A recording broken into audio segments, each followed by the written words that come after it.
बाबा जी की प्यारी सात संगत जी, राधा स्वामी जी। आज हम आपको बहुत अच्छी एक साखी सुनाएंगे।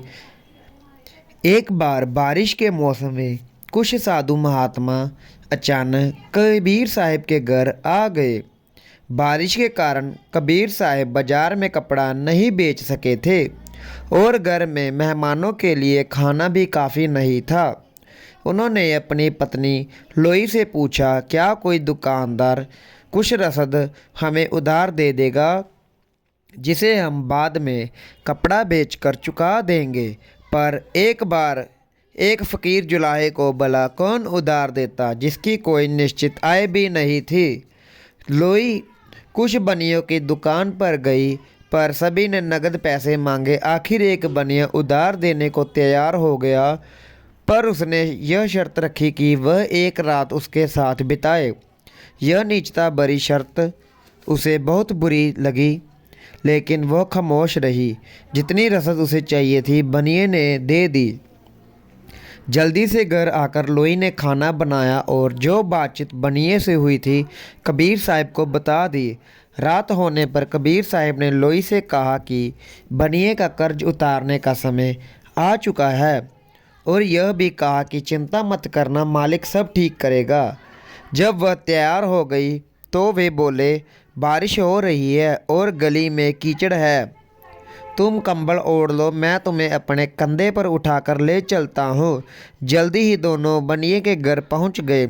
लोई अंदर चली गई और कबीर साहब दरवाजे के बाहर उसका इंतजार करने लगे। लोई को देखकर बनिया बहुत खुश हुआ पर जब उसने देखा कि बारिश के बावजूद ना लोई के कपड़े भीगे हैं और ना ही पाँव पर कीचड़ लगा है तो उसे बहुत हैरानी हुई। उसने पूछा, क्या कारण है कि कीचड़ से भरी गली में से तुम आई हो, फिर भी तुम्हारे पाँव पर कीचड़ का एक छींटा भी नहीं है।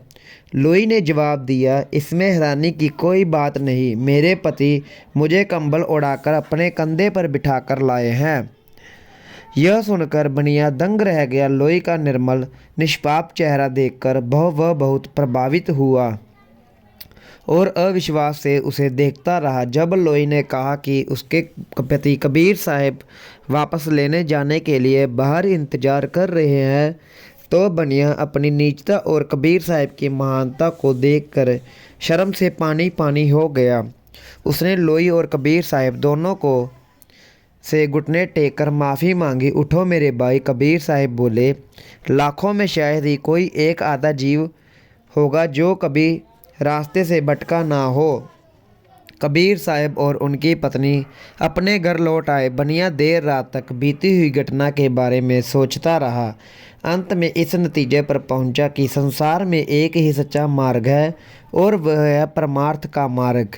सुबह कबीर साहब को ढूंढता हुआ वह उनके घर जा पहुंचा और समय बीतने पर उनके प्रेम शिष्यों में गिना जाने लगा। भूले भटके हुए जीवों को सही रास्ते पर लाने के लिए संतों के अपने ही तरीके होते हैं।